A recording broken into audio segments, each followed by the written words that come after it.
Hello everyone. Today we'll learn about organic chemistry, which is one of the important chapter of your ICSE syllabus. So to begin with organic compounds, the word organic means pertaining to life, and it was believed that the organic compounds can be derived only from the living organism, that is either from the animals or plant, like sugar, starch, protein, acetic acid, urea, etc. But there are many other substances which can be prepared from the minerals as well, like potassium nitrate, sodium chloride, sodium carbonate, etc. And these kind of compounds are known as inorganic compounds. Since the organic compounds were prepared only from the living organism, so the chemist found it impossible to prepare the compounds in the lab, and thus it was assumed that some vital force was necessary to produce the organic compound. But in the year 1828, a German chemist named Hohler first made the organic compound urea in the laboratory by heating ammonium cyanide.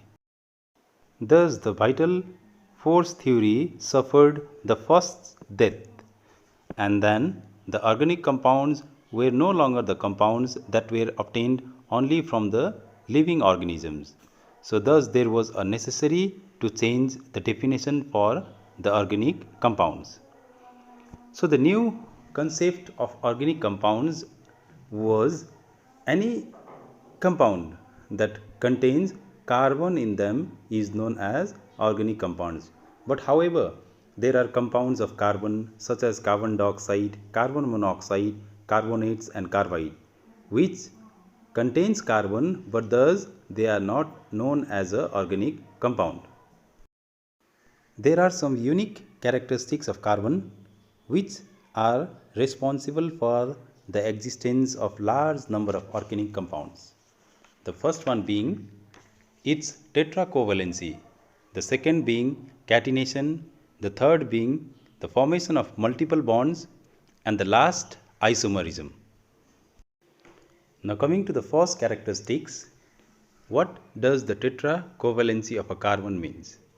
We know that the carbon has 4 valence shell electron, so thus it can neither lose or gain electrons to attain an octet. So therefore it always forms covalent bond by sharing electron with the other atoms. The term catenation means the carbon has a unique property of combining any number of carbon to form straight chain, branched chain and ring of different size. This property is known as catenation.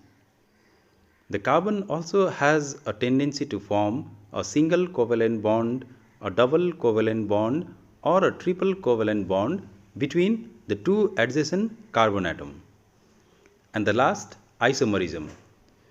So another reason for the large number of organic compound is because of the phenomenon of isomerism of carbon compound. Isomers are the compound that have the same molecular formula but the different structural formulas. There are many kind of organic compounds, of which the hydrocarbon being the most important. So hydrocarbons are the organic compound that contains the atom of carbon and hydrogen. Hydrocarbon are classified into two types, aliphatic or cyclic. Aliphatic again being classified into two kinds, the saturated and unsaturated. The saturateds are the one that contains single bond between carbon and carbon atom, and whereas the unsaturated are the one that either contains double bond or a triple bond between the two carbon atoms. And the hydrocarbons that contains the double bond are known as alkenes, and whereas the hydrocarbons that contains triple bond between the two carbon atoms are known as alkynes. Now coming to the functional group, the functional group are a group of atom or a single atom present in a molecule which determines the physical and chemical property of that compound. In the next session, we'll learn about the nomenclature of the organic compounds.